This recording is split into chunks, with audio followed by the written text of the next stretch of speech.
Olá, sejam bem-vindos ao canal da Consecutivos, uma instituição sem fins lucrativos e que tem por objetivo o estudo de vidas passadas. Para quem está chegando agora, para quem está pela primeira vez no canal, a gente convida para assistir outros vídeos e também informa, aproveito para informar que o paradigma, o modelo científico que a gente utiliza para fazer essas pesquisas, ele é um modelo diferenciado, que a gente chama de paradigma consciencial. O que consiste esse paradigma? Ele mostra, a gente leva em conta outras vidas, que inclusive é o tema dessa palestra de hoje, bioenergias, outras dimensões e outros corpos. Além desse corpo físico, nós consideramos que nós temos um corpo energético, um corpo emocional, um corpo mental. Então, além desse corpo físico e que a gente vai interagindo, em várias diferentes realidades ao longo do nosso dia.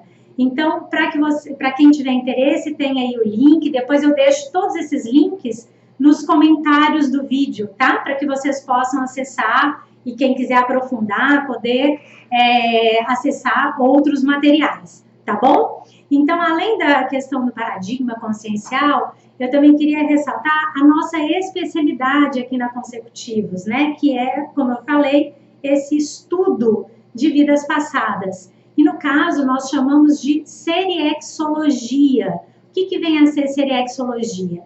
Estudo das séries existenciais. Então, a gente entende que cada pessoa, cada consciência tem uma série de experiências, uma série de vidas que vão sendo sucessivas. Então, esse conjunto de vidas sucessivas a gente chama de seriexes. Então, por isso que a nossa especialidade é a seriexologia, ou seja, o estudo das séries existenciais. E aí, vocês já então, para quem está começando agora, já percebeu que a gente tem algumas palavras novas, Então, que a gente chama de neologismos. Você também tem um link para um glossário da conscienciologia. E o porquê, desse neologismo, da criação de novas palavras? Como a gente trata de assuntos que são muito discutidos por diferentes linhas filosóficas, religiosas, e a gente tem uma proposta de estudo com um paradigma de ciência, com experimentação, com uma proposta mesmo das pessoas tirarem as crenças sobre, por exemplo, vidas passadas, mas que elas realmente desenvolvam técnicas, aprendam a se estudar, levando em conta as vivências que a gente tem e que são indícios de que a gente viveu outras vidas. Então, para a gente evitar conceitos já desgastados pelo uso, a gente criou, a proposta da ciência foi de criar também novas palavras para que a gente tenha conceitos mais puros, tá? Então, mais fáceis de você entender exatamente o que se quer explicar, porque aí já não tem nenhuma contaminação de vivências anteriores. Então, a gente fiquem super à vontade para fazer perguntas. Nós estamos aqui com a equipe de transmissão, com o professor Albert, com o professor Daibert, que estão dando apoio. Eles vão ser o canal de vocês, o porta-voz de vocês, Então, vai ser muito bom se vocês puderem interagir, mandar perguntas, para que a gente faça um bate-papo mais de troca, E não só eu falando, tá bom? Então, fiquem super à vontade. A proposta desse tema, é o estudo deste livro que se chama Enterrem as Correntes. Esse é um livro extremamente rico, assim, de uma leitura fascinante até.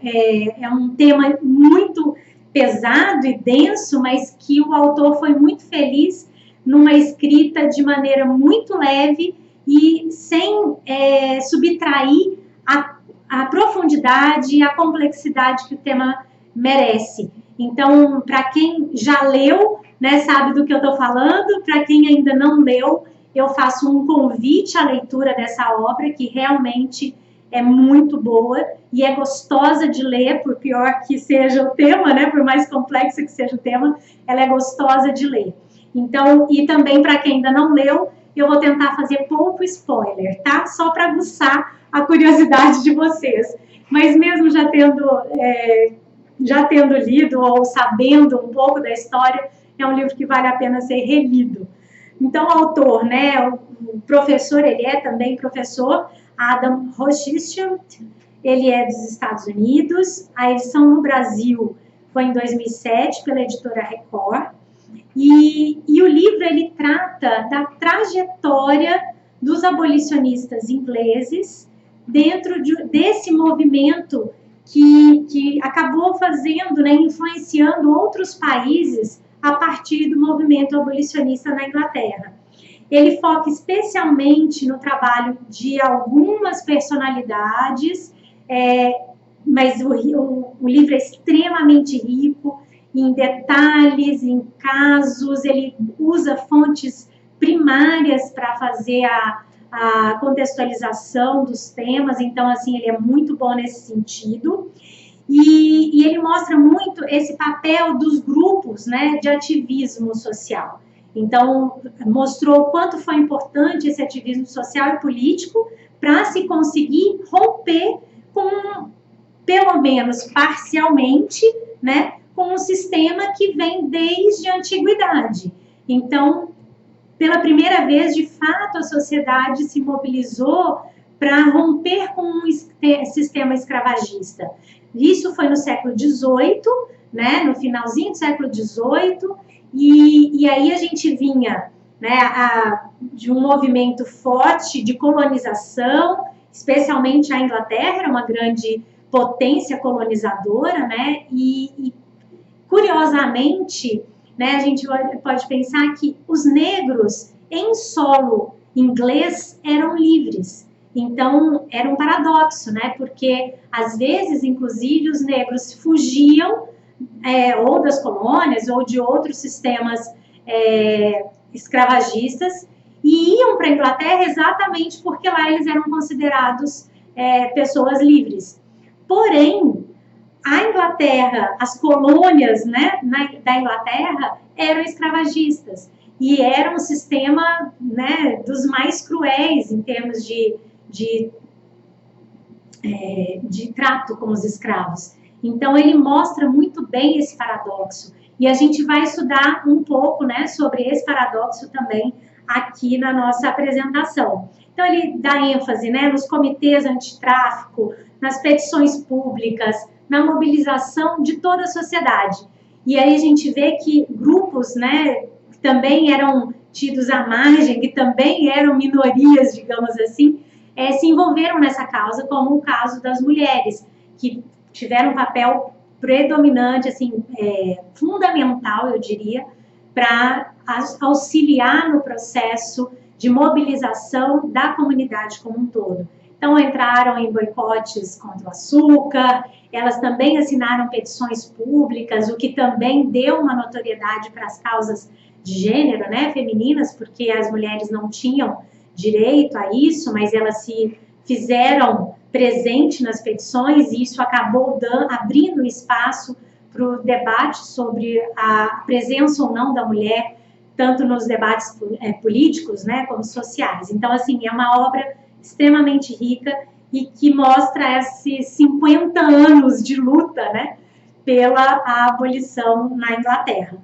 Ele cita aí, na verdade, são 356 pessoas, 356 personalidades nominadas, fora grupos né, que são citados como um conjunto. Então, você vê que é uma obra de pesquisa realmente bem profunda, né? Então, ele cita principalmente o James Ramsay, o Grenville Sharp, se eu estiver falando algum nome errado, peço desculpas, o Equiano, o Thomas Clarkson, o James Phillips, e esses foram o William Wilberforce, o John Newton, que foram personalidades muito marcantes dentro nesse movimento, que foram líderes, né? E que seguraram a causa primordialmente em alguns períodos e que fizeram toda a diferença. Por ser uma obra tão densa, é difícil a gente explorar, né, uma análise seriexológica da obra num tempo tão curto. Então, o que eu fiz foi pensar alguns temas que são mais didáticos, inclusive, do ponto de vista do estudo da série existencial, das vidas passadas, para que a gente possa contextualizar e até para que possa auxiliar numa técnica de leitura, né? Quando vocês estiverem lendo uma obra histórica, por exemplo, para fazer esse raciocínio de pensar enquanto uma análise sua de vidas passadas, ou da obra, ou mesmo da sua ligação com aquele tema, né? Então, vale a pena a gente pensar e até ir desenvolvendo aí essas técnicas de raciocínio seriexológico, que a gente chama, né? Que é esse pensar em outras vidas. Então, quais foram as minhas experiências de passado que me levaram ao que eu sou hoje, né? Porque se a gente pensar em termos de vidas passadas, nós somos hoje o saldo de tudo aquilo que a gente já viveu em outras vidas. Então, esse é um raciocínio que a gente aprende, né, no dia a dia e começa a aplicar no dia a dia, seja nas leituras, nas nossas interações com outras pessoas, na análise das nossas preferências e também na análise daquilo que a gente rechaça, que a gente não gosta muito, porque isso pode ser um indício, né, essas informações, esses elementos, podem sim ser indícios de vidas passadas. Então, a gente vai trabalhando aqui, né, e até servindo como uma técnica, né, algumas técnicas de releitura ou leitura de uma obra com esse olhar seriexológico. Aqui nesse slide, né, que eu mostro uma parte do livro, esse é um trecho que está no final do livro, mas que sintetiza muito um dos pontos principais, né, da temática central. Então, ele fala aqui: para os abolicionistas britânicos, o desafio de acabar com a escravidão em um mundo que considerava inteiramente normal era tão assustador quanto parece hoje o desafio de acabar com as injustiças firmemente estabelecidas na nossa época. A grande lacuna entre as nações ricas e pobres, a inexorável expansão de guerras nucleares, os múltiplos ataques em terra, ar e água que as gerações futuras, né, terão de suportar, o hábito da guerra. Então, nenhum desses problemas são resolvidos da noite para o dia, ou talvez nem mesmo em 50 anos, como se levou para acabar com a escravidão britânica. Jamais serão resolvidos, isso aqui é muito rico, né? Jamais serão resolvidos se as pessoas não os considerarem ultrajantes e solúveis, exatamente como a escravidão foi percebida pelos 12 homens que se reuniram na tipografia de James Phillips no endereço lá em 22 de maio de 1787. Então, esse recorte, ele chama muita atenção, primeiro, pelo processo de que uma causa e que não era necessariamente vivenciada, não era um drama que era vivenciado pelas pessoas que iniciaram esse movimento, né? Mas era uma causa que gerava um incômodo e que, principalmente em função de uma causa, que era um incômodo comum em várias pessoas, se uniu um grupo. Então, essa formação de grupos em função de causas, ela é um tema que vale muito a pena a gente pensar em termos de vidas passadas. Porque, por que foi aquele grupo? E por que aquele grupo se interessava com aquela causa e não outra? Vocês já pararam para pensar, assim, qual tipo de causa que mais mobilizam vocês? Então, por exemplo, para essas personalidades apresentadas aqui, a liberdade, né, era um tema central e que os mobilizava para um ativismo. Para outras pessoas, pode ser o processo dos animais, o cuidado, né, dos animais. Para outras pessoas, pode ser a questão de gênero, de igualdade entre os gêneros, enfim. Então, comecem a pensar quais são as causas que te mobilizam, quais são os temas, os assuntos que te fazem indignar, né, pró-evolutivamente falando. Então, isso é bem interessante para a gente pensar, porque um dos temas centrais da nossa evolução é o processo grupal, né? A gente não vive sozinho, a gente não evolui sozinho, Então, essa questão do grupo, ela demonstra muito os nossos vínculos de passado. Então, vocês têm aí nesse próximo slide, como que se formam os grupos, né? Como que se dá essa união? Então, pela lei de causa e efeito, as minhas ações geram repercussões, sejam positivas ou não, que inevitavelmente geram vínculos. Então, toda ação, ela gera uma repercussão, uma reação, e ela vincula essas pessoas que estão envolvidas na ação. Então, a partir desse momento de vínculo, e a gente vai se repetindo, né? Imagina ao longo de uma vida, quantas vezes a gente interage com determinadas pessoas, mais, né? As pessoas mais próximas, do trabalho, da família, os amigos mais próximos, a gente vai criando um vínculo com essas pessoas que vão se consolidando, né? E esses vínculos, eles vão se formando e ganhando força. Então, a partir daí, os grupos vão se formando e vão se encontrando ao longo das vidas. A gente altera papel, a gente altera, né? Uma vez é pai, outra vez é filho, uma vez é um amigo distante, às vezes é um chefe, enfim, a gente altera papéis ao longo das vidas com essas pessoas que a gente já tem vínculo, com essas consciências com as quais a gente já tem vínculo. Mas o grupo, ele mais ou menos se repete. Então, a gente até coloca aí, né? Os grupos de hoje são reencontros de grupos do passado. Então, vale a pena a gente começar a pensar quais são as nossas relações com as pessoas à nossa volta. Sejam aquelas de maior afinidade, sejam aquelas de menor afinidade. E para quem quiser fazer aí um aprofundamento, né, nessa pesquisa, nessa autopesquisa de grupos, né? Vale a pena, deixei um link aí de uma palestra que eu dei também sobre autopesquisa grupocármica. Mas além dessa palestra, tem, assim, diversas outras que vocês vão encontrar aqui no YouTube e, né, no próprio canal da Consecutivos que podem ajudar nesse raciocínio grupocármico, né? Grupo e karma, lei de causa e efeito. Então, para a gente pensar nesse nosso estudo dos grupos e o que esses grupos nos dizem em termos do nosso passado. Então, continuando, a gente tem o quê? Os afins, né? A partir desse cenário, então a gente vê que os afins se atraem. Então, a gente vai estar sempre rodeado de pessoas, de consciências, que mais ou menos a gente já se conhece há um tempo muito maior do que só essa vida.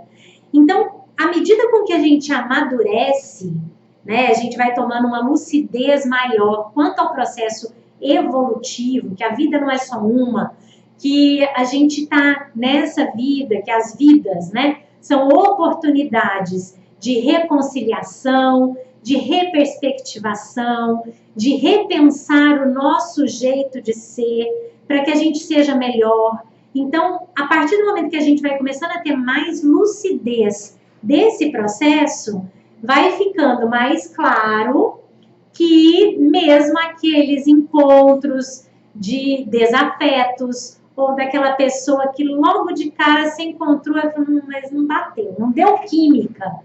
Então, a gente tem que pensar o porquê, qual que seria o histórico que a gente tem com aquela consciência, com aquela pessoa, e que nessa vida é uma oportunidade da gente reescrever essa história. Então, a gente, didaticamente, tá? A gente tem como princípio de divisão de estágios desse curso grupocármico, desse curso, né, que vão sendo tratadas as relações ao longo das vidas, didaticamente são divididos em 5 estágios. O primeiro, de interprisão, depois vitimização, depois recomposição, libertação e policarmalidade. Então, para vocês, se quiserem acessar e ter mais informação, eu deixo o link também de um tratado da Conscienciologia, que é os 700 experimentos da Conscienciologia, e ele está disponível para download, então tem o link, vocês podem aprofundar, não só nesse tema, como em muitos outros, vale a pena a leitura, tá?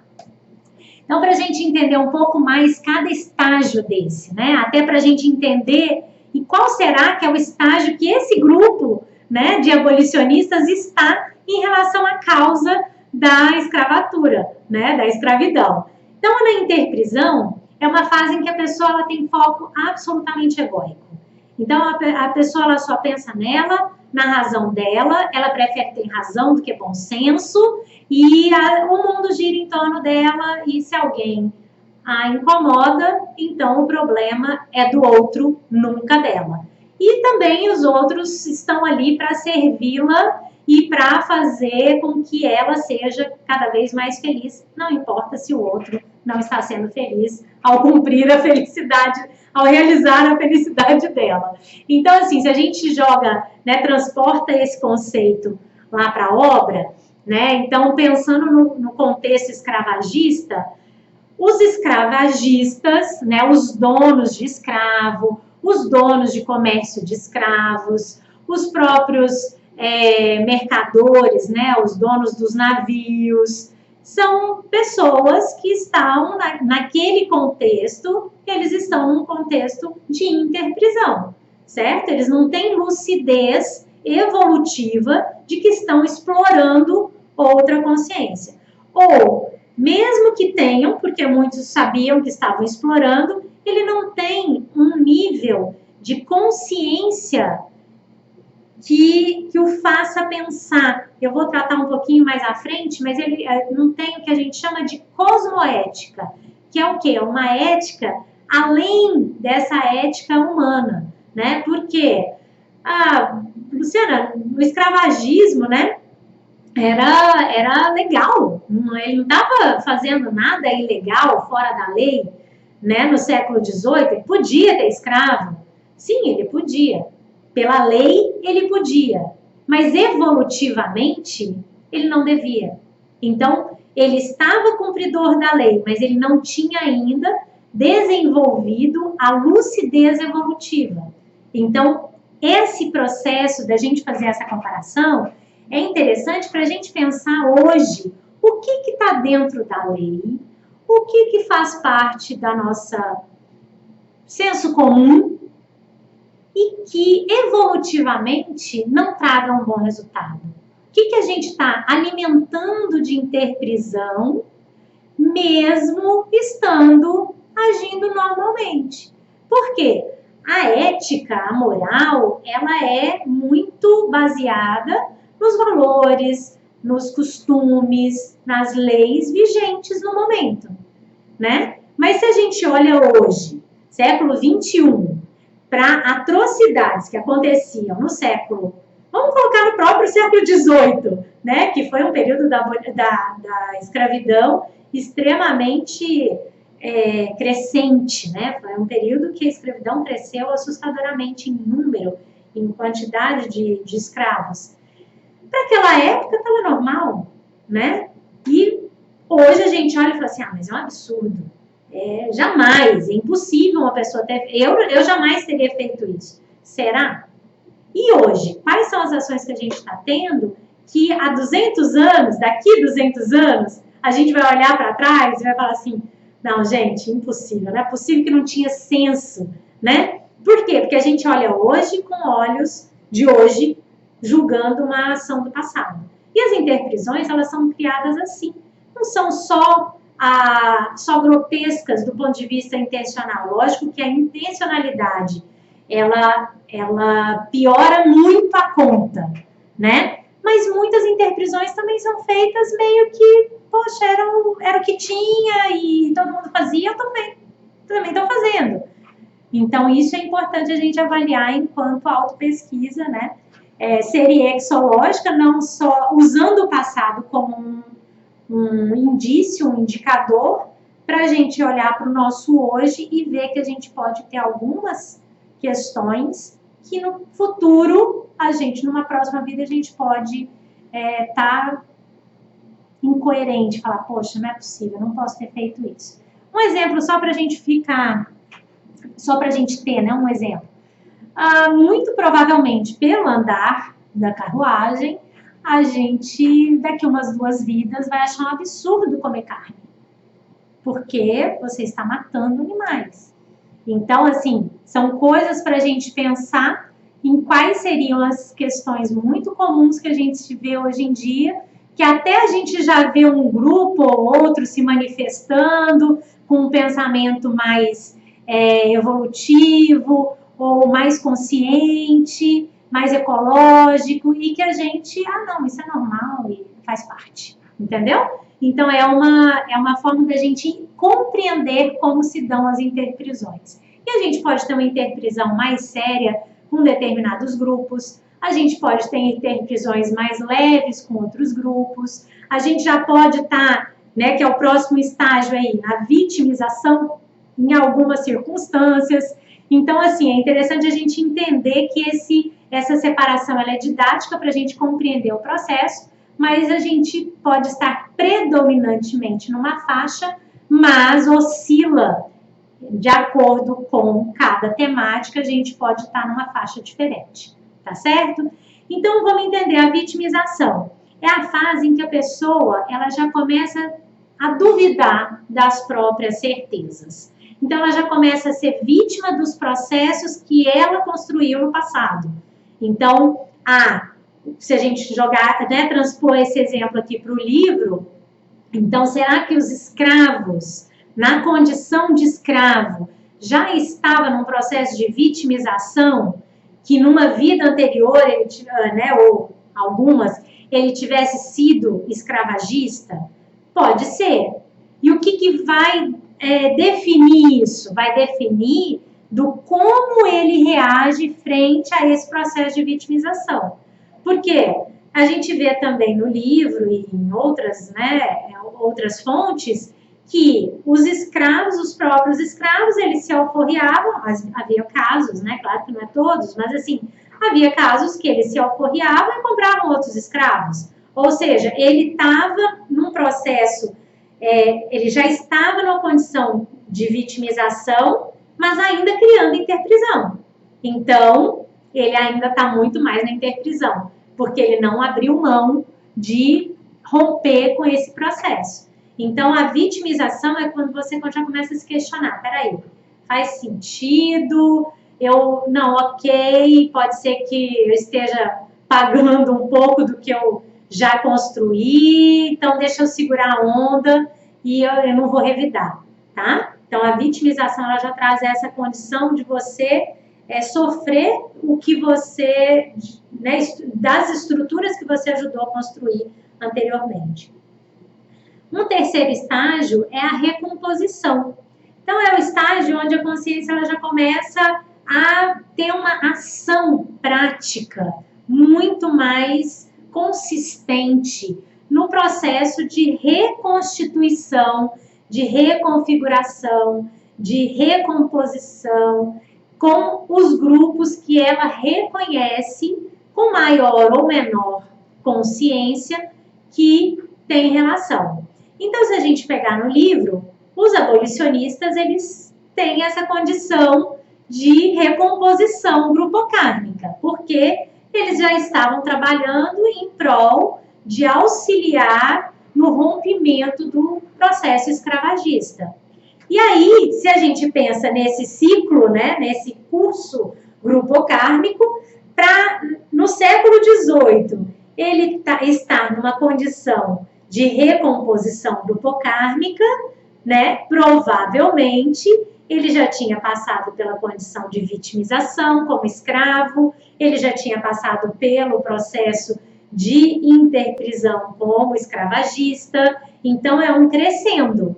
Por isso que lá no começo eu falei com vocês, quais são as temáticas que te incomodam?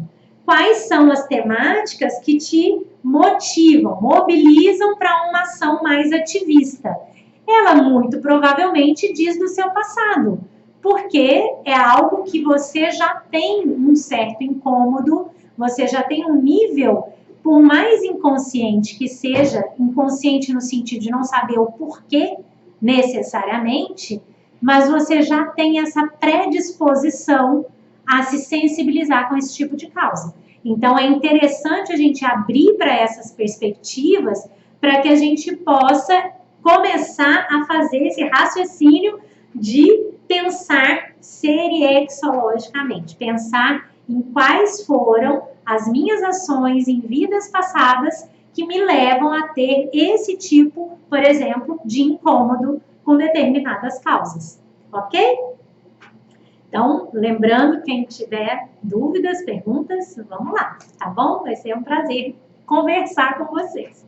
Então, vamos lá, libertação. Já é um estágio onde o saldo das relações, ele já está a maior.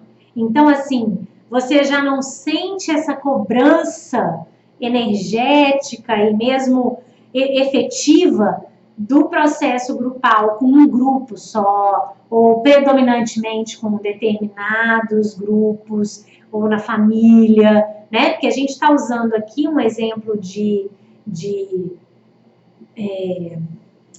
causa, né, social, mas esses conceitos, eles entram para os nossos grupos mais diversos. Então, a gente pode ter processo de interprisão na família, no trabalho, a gente já pode estar mais em recomposição com um grupo e estar em interprisão em outro. Então, a gente vê que na libertação, a coisa já está mais assentada, evolutivamente a pessoa já está mais limpa, então ela já não tem, ela já está com um saldo da ficha evolutiva dela, né, o balanço já está mais positivo, né, já está mais limpo do que o passivo gritante ali com a cobrança de juros alta todo o tempo. E a policarmalidade é quando realmente a pessoa já está num processo de libertação mesmo de grupos. Então, ela já faz só no atacado, ela já está num nível de atuação poli, né? Além de determinados grupos. Ela realmente já está pensando no cosmos. Então, é bem interessante a gente pensar quando a gente vai estar nesse nível com cada grupo do qual a gente já faz parte, né? Então, esse é um bom raciocínio aí que o livro começa a ajudar a gente a fazer essa análise. A questão da cosmoética, né, que eu já tratei anteriormente, mas então só para reforçar, o que nos liga e nos mantém em interprisões é a falta ou a baixa cosmoética que a gente tem. Lembrando que cosmoética é além das leis, das normas, costumes e aquilo que a gente tem como ética normal, né? E é interessante a gente pensar que nós, se a gente for pensar em termos de mundo, né, em termos de Brasil hoje em dia, essa questão da moral, ela está muito presente, né? Então, a gente vê que, apesar da gente já ter evoluído tanto, né, quando a gente vê uma obra dessa, a gente pensa, poxa, já se conseguiu tanta coisa, né? Mas a gente percebe que existem presentes hoje em dia sistemas absolutamente amorais, né? A gente vê isso hoje na política brasileira, então você percebe que é um problema muito além de simplesmente numa vida resolver, né? Então você vê que tem consciências que ainda estão lá no processo de absoluta ignorância evolutiva, né? Ela quer para si e pronto, e eu sou o mundo, né? Então, essa questão da cosmoética é um princípio fundamental da conscienciologia, porque a gente só evolui a partir do momento que a gente tem essa consciência cosmoética. E aí, a cosmoética também não é simplesmente acordei, entendi o conceito e pronto, eu tenho cosmoética. Não, a cosmoética é vivenciada. E é ao dia a dia, com a análise detalhada do que a gente faz, do que a gente pensa, do que a gente tem enquanto intenção em cada ação nossa, ela é uma demonstração da nossa cosmoética, né? Então, vale fazer esse questionamento de como é que está a nossa cosmoética, o quanto a gente pode refinar e desenvolver esse pensamento, essa inteligência evolutiva para aprimorar cada vez mais o nosso nível de cosmoética. Então, vamos lá. Uma outra questão que o livro traz e que é muito interessante e que liga com esse assunto da grupalidade, né, da grupocarmologia, são as diferentes motivações retratadas e que levam à criação de interprisões grupocármicas ligadas ao escravagismo. Então, vocês viram lá, a gente tem uma questão que a gente já até falou um pouco, né? As oportunidades que eram normais para a época. Então, na época, o comércio ali de escravos fazia parte, Zeitgeist. É uma expressão que significa o espírito do tempo. Então, para a época, tá tudo certo. Né? A pessoa não tinha por que ela não aceitar, tirando as questões evolutivas, né, que é tudo, mas enfim, do ponto de vista intrafísico só, né, daqui dessa dimensão física humana, era uma oportunidade de emprego, mas que isso, né, acabou gerando uma interprisão. Outra questão são as oportunidades de ganhar dinheiro rápido, né? Tem relatos de que, especialmente nos períodos de guerra, se você transportasse escravos, você tinha um lucro assim, astronômico, né? Tem um recorde registrado aqui no livro de 70% de lucro numa única viagem. Então, assim, né, reacende aquele ideal, né, de dinheiro rápido, dinheiro, entre aspas, fácil, né? E até com uma certa ousadia, porque né, tinha uma adrenalina, uma dificuldade. Então, assim, às vezes também a gente entra em interprisões por questões assim, né? Questões que trazem a gente numa condição ou de conseguir dinheiro rápido ou de desafiar uma regra e, né, e se considerar uma pessoa audaciosa, enfim, mas que isso, na verdade, nada mais é do que alimentar uma interprisão. Tem um caso aqui retratado até pelo John Newton, que ele foi capturado, né, que é uma outra, o quarto item aí, ele teve um recrutamento forçado pelas gangues do serviço naval, né? Então, a Inglaterra e a França viviam em guerra, então elas só davam um tempo de respirar e recompor, né, o caixa para começar uma nova guerra. Então, nessa época, as marinhas, né, elas tinham gangues mesmo de recrutamento forçado. Então, isso fazia com que capturassem pessoas que moravam perto dos portos e eram levadas à força para os navios. E, né, faziam patrulha de costa, ou iam para a guerra, enfim. E John Newton foi um desses capturados. E aí ele descobriu que o navio que ele foi capturado, ele ia fazer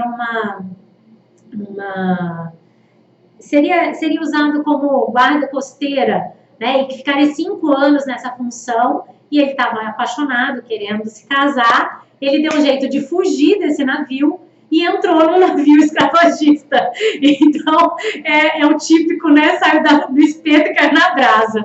É a típica história. Então, assim, você vê que são situações das quais, em tese, ele não escolheu, né, porque ele não escolheu ser capturado, mas, sim, existiam já situações que o ligavam ao escravagismo, aí você vê que a fuga dele foi por aí, e até uma história bem interessante, daqui a pouco eu vou falar um pouco mais, que vale a pena e que vai ser explorada numa dessas webconferências aqui nesse mês, tá bom?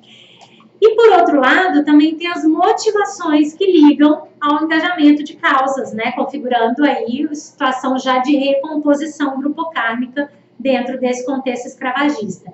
No livro, mostra a questão da empatia e até essa captura dos marinheiros, né? Foi paradoxalmente um dos itens que muito, paradoxalmente, eu digo porque, né, a gente olha, os marinheiros estavam ali na interprisão de levar os escravos para as colônias, mas o fato da captura dos marinheiros sensibilizou a população da Inglaterra, porque eles também eram capturados à força, sem ser pela própria vontade, era uma captura, né? Assim como acontecia com os escravos, né? Os capturados na África.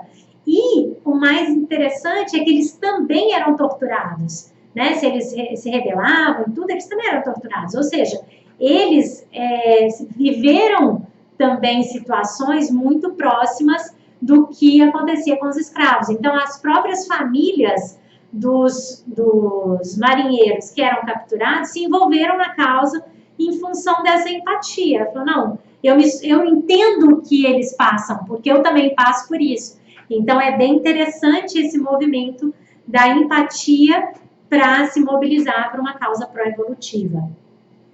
O próprio sentimento de indignação, né, pró-evolutiva, algumas pessoas que estiveram presentes, viram o que acontecia ou sentiram na própria pele, como o caso do Equiano, né, que era um escravo que ganhou a liberdade, enfim.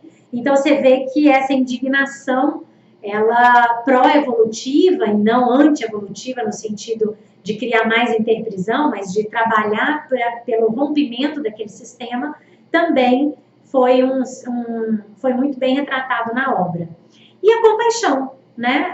Você vê ali dentro do processo do livro, né? Você vê que realmente o que mobilizou muito foi a compaixão, e os abolicionistas usaram muito disso. Então, eles fizeram narrativas extremamente detalhadas de como acontecia, porque é interessante que muitos donos de navios sequer tinham colocado os pés na colônia, não sabiam o que acontecia, eles eram dono do navio. Então, eles estavam distantes, né? Então, é bem interessante. E os panfletos e os livros dessa época contribuíram muito para poder fazer com que a sociedade mobilizasse a partir da compaixão, tá? Eu já estou vendo plaquinhas de tempo, então eu vou dar uma acelerada, tá bom? Então, gente, mais uma questão aí que o livro traz é essa formação de equipes de trabalho. Então, a gente vê que, como a gente começou falando, né? Os grupos, eles se encontram, eles se formam a partir de sensibilização por causas comuns. E aí, eu vou falar muito rapidamente, né? Mas, assim, tem o Equiano, que é um ex-escravo, que conseguiu a liberdade, escreveu a sua autobiografia e sensibilizou demais a população. Então, ele fez um trabalho de formiguinha, de itinerância, que fez toda a diferença no processo.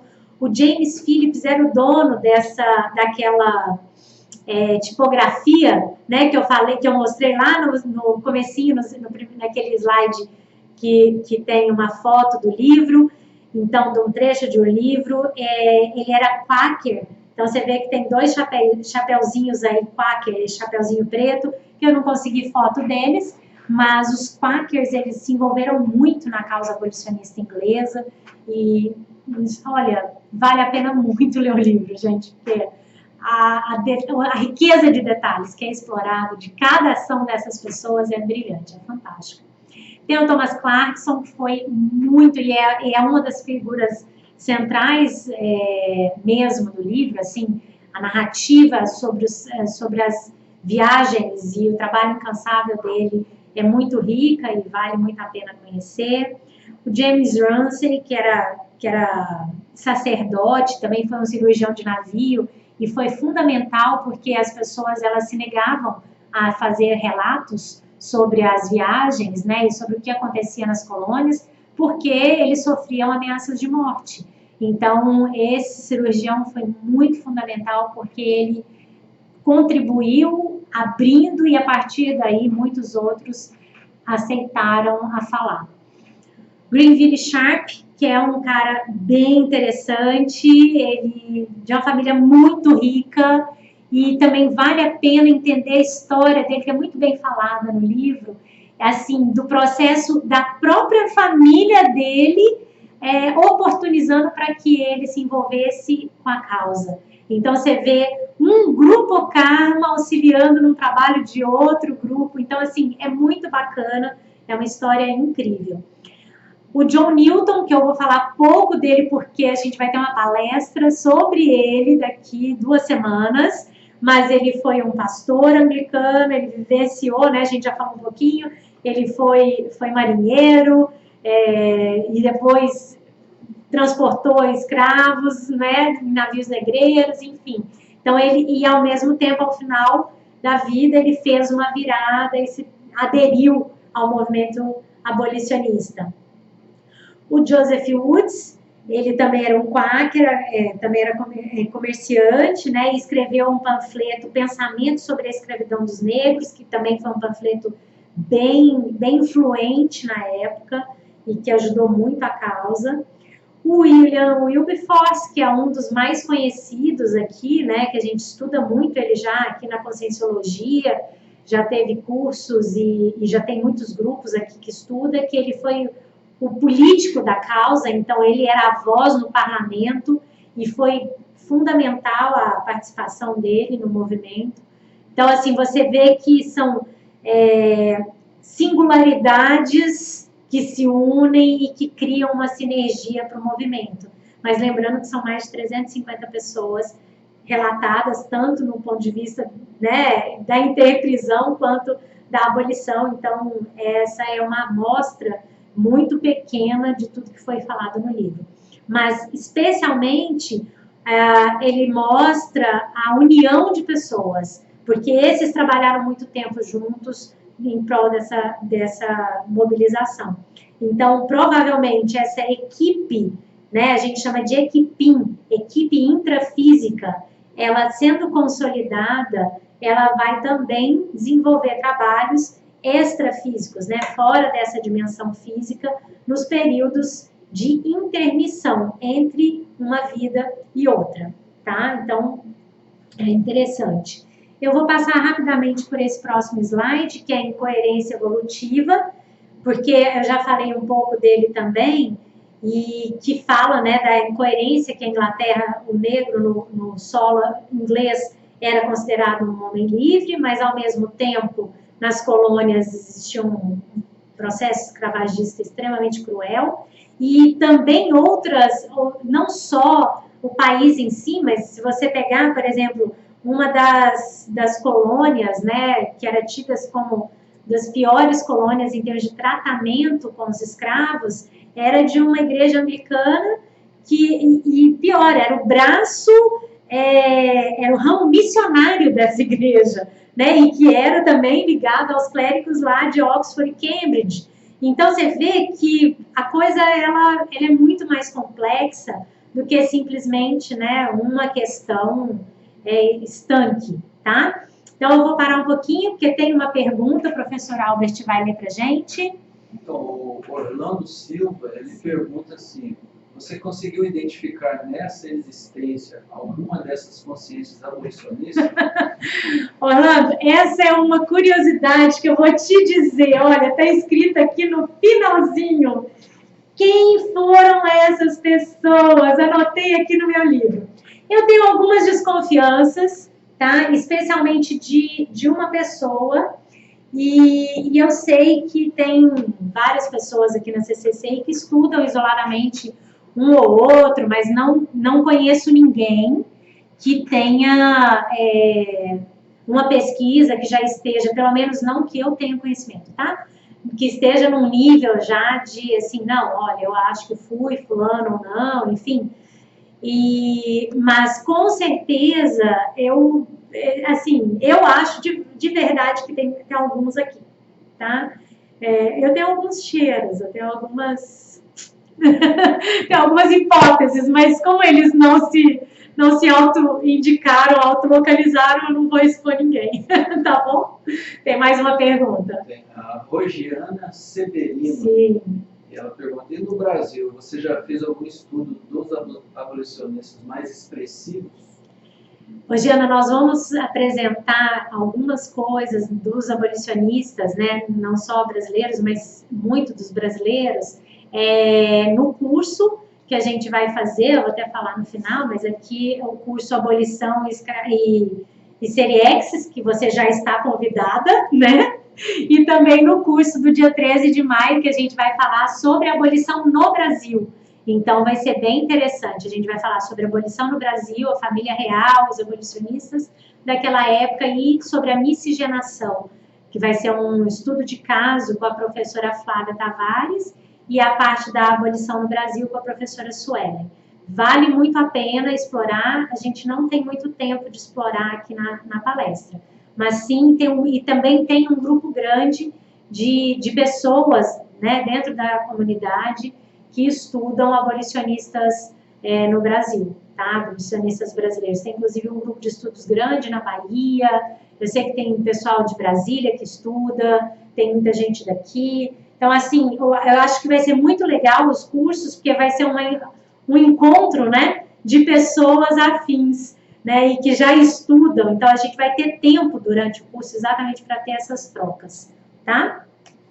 E é bom saber que você está aí. Obrigada pela audiência e pela participação, tá?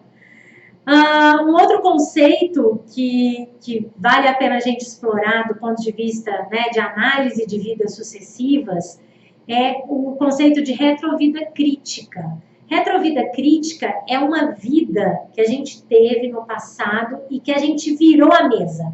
A gente virou a chave e começou a ter o raciocínio evolutivo. Começou a desenvolver essa inteligência evolutiva. Eu considero que o exemplo do John Newton é um exemplo bom, eu não posso afirmar que naquela vida do século XVIII, né, enquanto John Newton ele teve de fato uma retrovida crítica, talvez até o professor Marcelo Silva possa explorar um pouco mais essa percepção, porque ele estuda mais essa personalidade, mas vou deixar com água na boca para que vocês assistam no dia 12 de maio, nesse mesmo horário aqui no canal, tá bom? Então, o John Newton, ele mostra por que eu coloquei como exemplo de retrovida crítica. Porque ele passou do processo escravagista a abolicionista numa mesma vida. Então, você vê, ele nasceu e se constituiu um período da vida dele na interprisão e, de repente, peraí, isso não é por aí, eu posso ajudar, eu posso fazer diferente, e ele virou. Então, essa vida que a gente vira a chave e que a gente começa a querer acertar em termos evolutivos, é a vida que a gente considera retrovida crítica, tá? E eu deixei aí também o link de uma tertúlia que aprofunda esse tema, tá? Uma tertúlia conscienciológica. E aí, uma outra consideração, né, mais um item que eu pensei aí que a gente pode fazer enquanto análise seriexológica do livro, é o autoposicionamento seriexológico, ou seja, o comprometimento, a assunção de responsabilidade do autor com a temática. No estrito senso, assim, na definição, né, do verbete autoposicionamento seriexológico, isso se dá quando a pessoa ela tem consciência, inclusive, de que ela tem responsabilidade em termos de vidas passadas com isso, né, com essa temática. Mas, ainda que de uma maneira mais inconsciente, do ponto de vista da própria pessoa ter passado pelo fato ou não, né, ela ter essa consciência de outras vidas, o fato de um autor se dedicar a escrever uma obra com uma temática já demonstra uma responsabilidade dele com aquela temática em uma outra vida. Eu considero isso como um indício muito forte de que ele tenha participado dessa temática em outras vidas. E especialmente na profundidade com que ele trata o tema e na capacidade, na habilidade que ele tem de transformar essa pesquisa que ele fez num tema, numa leitura tão palatável e ao mesmo tempo tão instigadora de pesquisa pessoal com o tema, eu considero que, ainda que ele não considere outras vidas, ele está, sim, exercendo um autoposicionamento seriexológico com essa obra. Porque ele está reensinando, ele está ensinando, né? Então, pelo ponto de vista de outras vidas, ele está reensinando. Mas ainda que ele esteja, eu não sei, eu não o conheço, não sei se ele leva em consideração essa possibilidade, mas ainda que a gente coloque num paradigma convencional, né, só de uma vida, assim, ele está fazendo um movimento de reparação com esse, sistema que foi tão cruel e que, pior, né, ele ainda é existente.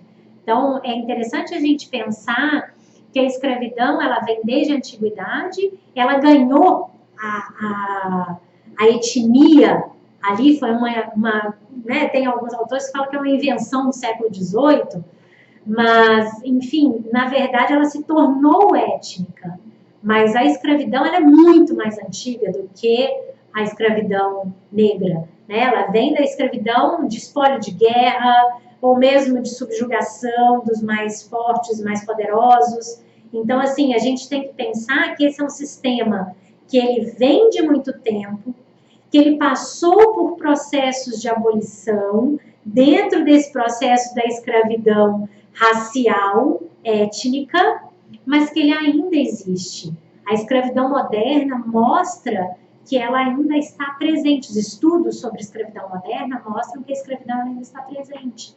E aí, por isso, eu trago aquele questionamento lá do Zeitgeist, lembra? Que é o espírito do tempo. O que está acontecendo hoje que eu não quero ver ou que eu não me preocupo em enxergar? E que está me colocando numa condição de interprisão. Então, assim, esse olhar, sabe, apurado mesmo de tudo que acontece ao nosso redor faz parte do nosso processo evolutivo, porque a omissão também gera interprisão. Então, a gente tem que pensar no qual é a nossa responsabilidade com cada movimento desse, né? E, às vezes, não, eu não tenho nada a ver com a escravidão. Olha, pela idade que tem o sistema e pelo fato dela ainda estar presente hoje, eu acho muito difícil de uma pessoa nunca ter passado por perto, muito perto da escravidão. Porque ela fez parte, sabe? Ainda que às vezes por omissão, você pode ter feito parte do processo, né? Então, assim, é um tema que está muito presente, né, na vida de todo mundo. Mas tem mais uma pergunta. Na verdade, é um comentário da Graça Dantas sim. sobre o autor. O autor também escreveu outro livro do mesmo tema, Fantasma do Rei Leopoldo, uma história de cobiça, terror e heroísmo na África colonial. Perfeito. O colonialismo e a escravidão. Isso, né, Graça, mostra mais uma vez que a pessoa ela tem um vínculo muito forte. Obrigada pela contribuição. Ela tem um vínculo muito forte com o processo de escravidão. Tanto que ele se motiva, né, a escrever e a ir esclarecendo, né? E ele escreve muito bem, muito, muito bem. Então, a leitura dele é muito boa de se ter, tá? Então, gente, eu termino aí com 2 convites, né? O primeiro é que esse livro merece ser lido, para quem não leu, ou relido, para quem já leu. E o segundo é para os cursos que a gente já até comentou aqui, né? Então, agora, inclusive hoje, a gente abre um mês, né, de atividades para desenvolver e debater e discutir sobre esse tema, tá? Então, a semana que vem a gente tem mais uma palestra sobre esse tema, no dia 12 a gente já divulgou aqui, aí dia 13 a gente tem um curso sobre abolição no Brasil, né, em miscigenação, aí depois na outra semana também, então assim, a gente vai até o dia 1º de junho, quando começa esse curso, então vale a pena, fica o convite, quem realmente sentiu identificação, faz contato com a gente, que nós vamos gostar muito de receber vocês aqui para ampliar esse debate, conversar mais e ajudar, né, na reconciliação, na recomposição com tantos grupos, né, envolvidos aí com essa temática. Faz parte, inclusive, desse movimento, né, esses cursos fazem parte de uma linha que a Consecutivos atua, que é de marcos históricos e seriexes, que a gente entende que essas datas comemorativas, né, esse ano nós estamos comemorando 150 anos da abolição no Brasil, 50 anos da dessoma, né, do Martin Luther King, tem 30 anos no Brasil que a discriminação racial entrou no rol de crime. Então, a gente vê que são datas, assim, que tem um nível de evocação maior, porque é um maior número de pessoas que lembram, né? São datas mais marcantes. E esse é um ano que reúne muitas dessas datas. Então, a gente entende que quanto mais a gente conseguir aprofundar nessa compreensão, né, do tema e de esclarecer tanto consciências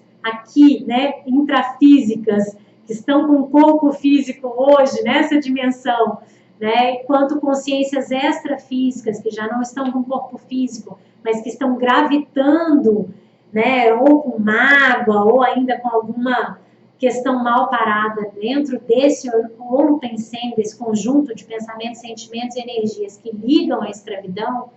Quanto mais gente estiver envolvida no processo de compreensão e esclarecimento, melhor a gente ajuda um maior número de consciências. Então, eu conto com vocês nesse desafio, né, de estarem presentes nas atividades online ou presenciais, e desejo boas pesquisas para vocês nessa linha da série Exologia. Acompanhem nosso canal, se gostaram do vídeo, dê um like, inscrevam-se para que recebam todos os nossos vídeos, tá? E estamos aí à disposição. Qualquer dúvida é só entrar em contato pelo cursos@consecutivos.org. Obrigada!